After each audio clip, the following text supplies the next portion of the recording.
There is a group of people that neuroscientists find genuinely fascinating. They are not Olympians, they are not on special medications, they have not been living in a retreat or following some extreme protocol. They are ordinary men and women in their late 70s and 80s, and when researchers scan their brains, what they see is extraordinary. The brain activity, the cortical thickness, the neural connectivity, it looks like the brain of someone 20 or even 30 years younger.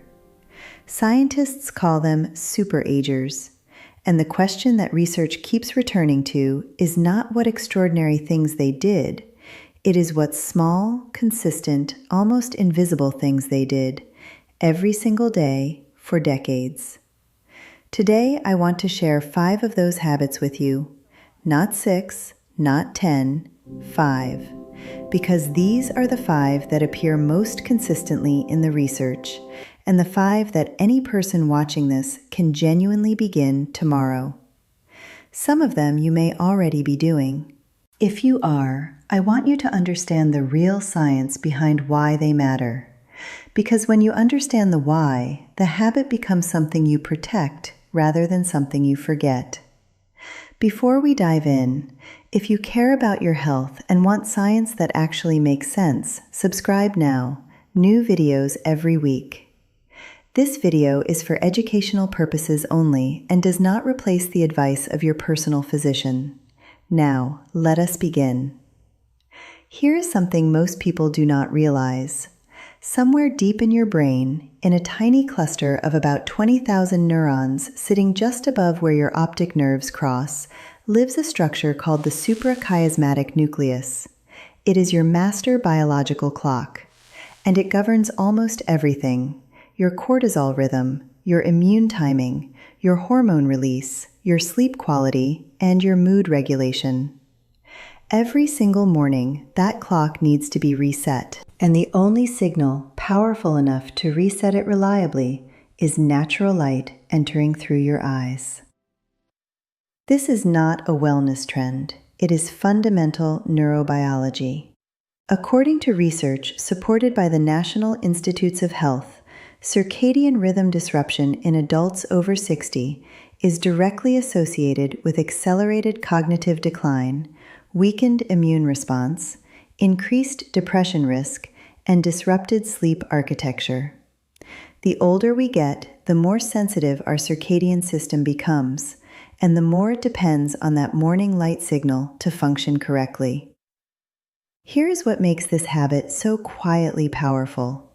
People who stay sharp past 80 tend to receive morning light within the first 30 minutes of waking, not because someone told them to, but because they have maintained a rhythm that supports it. They open their blinds, they sit near a window with their morning drink, they step outside briefly.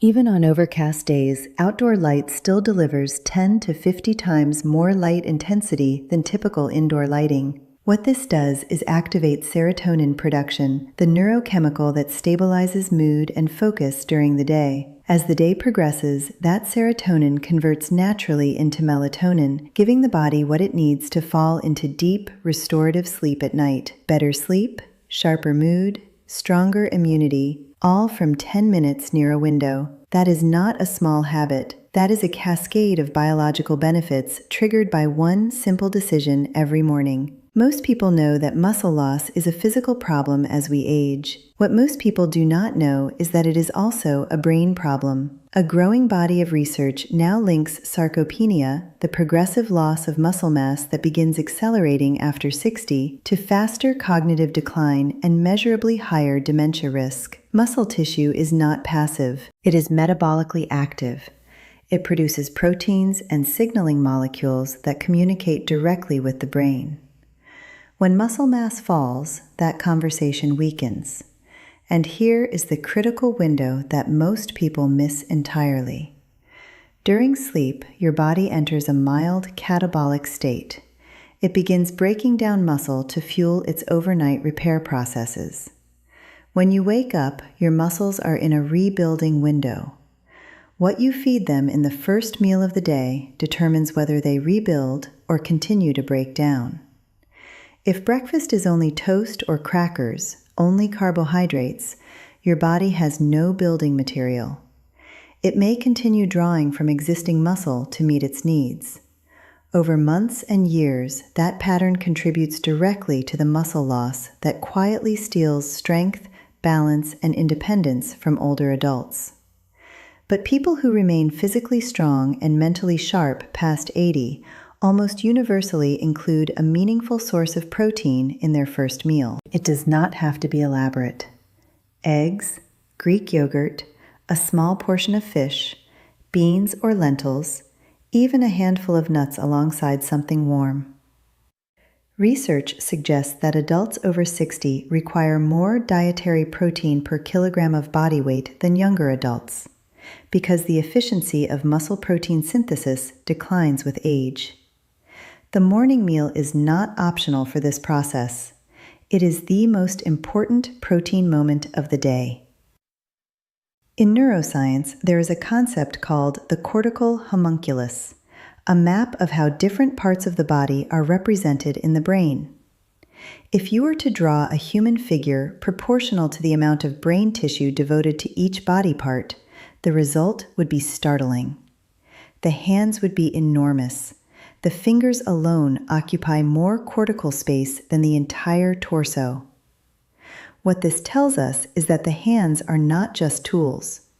They are one of the most powerful activators of brain function we have. Every time you use your fingers with intention, buttoning a shirt, peeling a vegetable, writing by hand, kneading dough, handling small objects, you are stimulating a wide network of neural pathways and increasing blood flow to key cognitive regions.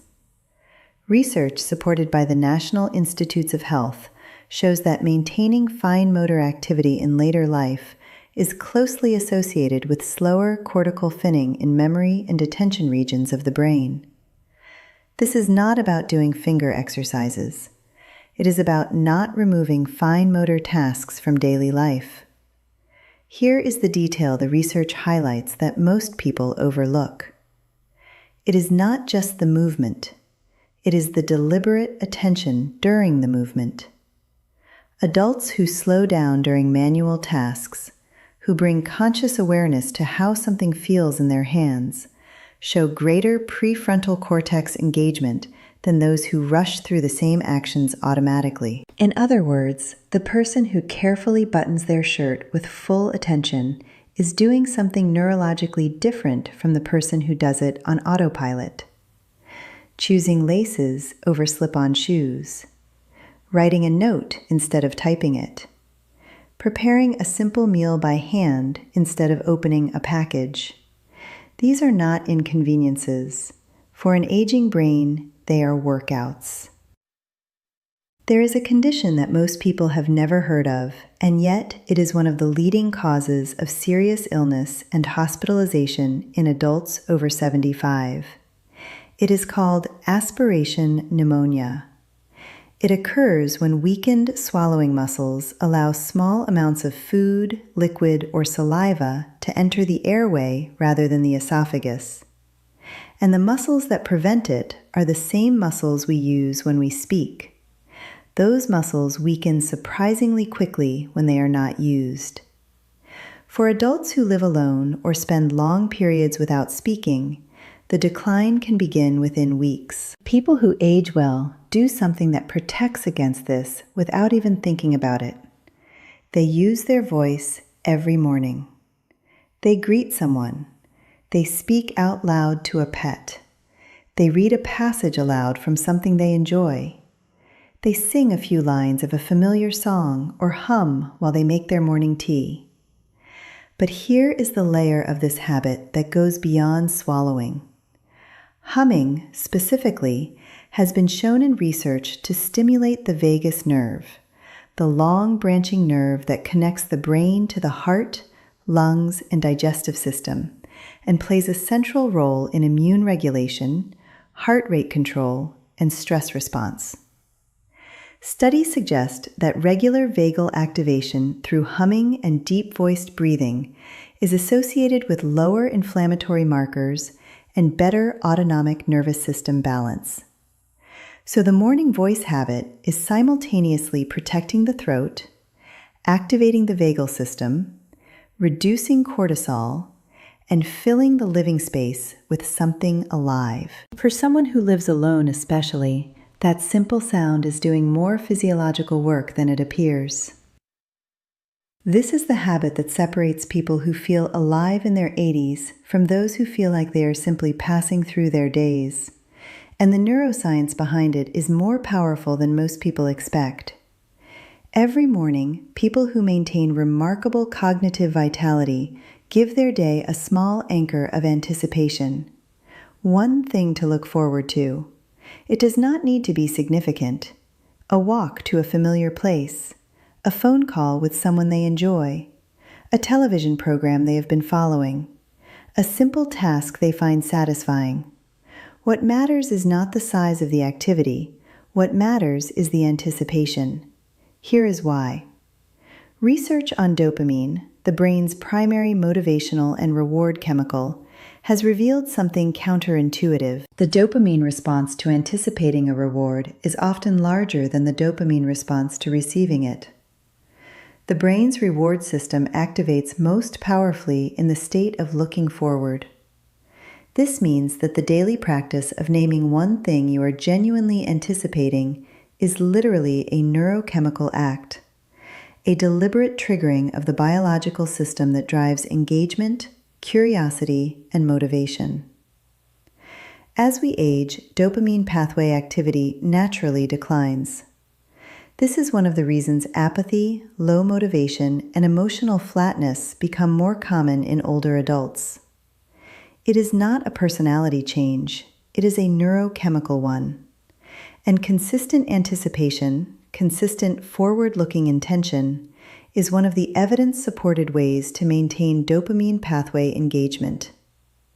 This connects to research on ikigai, the Japanese concept of having a reason to rise each morning. Studies on communities with exceptionally high longevity rates consistently find that a daily sense of purpose, even a small one, is associated with lower cortisol levels, stronger immune markers, and measurably longer telomere length.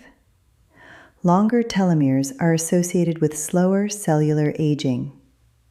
A small thing to look forward to each morning is not a luxury. It is biology. 5 habits. No equipment required, no medication involved, no dramatic change to your daily life. Morning light within 30 minutes of waking to reset the master clock that governs every hormone and sleep cycle in your body. Protein at the first meal to protect the muscle-brain connection that keeps you strong, balanced, and cognitively sharp. Deliberate use of your hands during daily tasks to stimulate the vast cortical network that keeps your brain active. Your voice used out loud every morning to protect the throat muscles, activate the vagal system, and fill your day with something living. And one small thing to look forward to keep your dopamine pathways engaged and your sense of purpose intact. None of these require willpower. They require awareness. And awareness is something you already have, or you would not have watched this far. If there is one thing I want you to leave with today, it is this. The difference between people who age well and people who do not is rarely one dramatic decision. It is the quiet accumulation of small ones made consistently over time. You do not have to do all 5 tomorrow. Choose one. Start there. That one choice is already changing something. Always speak with your doctor about any changes to your health routine. This video is for educational purposes only. If this gave you something useful today, share it with someone you care about. And if your doctor has not had this conversation with you yet, that is exactly why I am here.